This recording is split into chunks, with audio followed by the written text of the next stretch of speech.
ವಿಧಾನಸೌಧದಲ್ಲಿ ಮಾನ್ಯ ಮುಖ್ಯಮಂತ್ರಿ ಸಿದ್ದರಾಮಯ್ಯ ಅವರ ನೇತೃತ್ವದಲ್ಲಿ ನಡೆದ ವಿವಿಧ ಇಲಾಖೆಗಳ ನೇಮಕಾತಿಗಳ ಪ್ರಗತಿ ಪರಿಶೀಲನಾ ಸಭೆಯಲ್ಲಿ ಗೃಹ ಸಚಿವ ಡಾಕ್ಟರ್ ಜಿ ಪರಮೇಶ್ವರ್ ಅವರು ಭಾಗವಹಿಸಿದ್ದರು.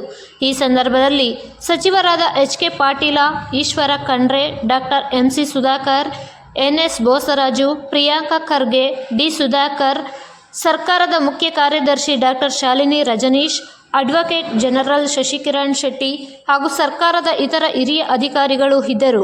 ವರದಿ ಶ್ರೀಕಾಂತ್, ತುಮಕೂರು.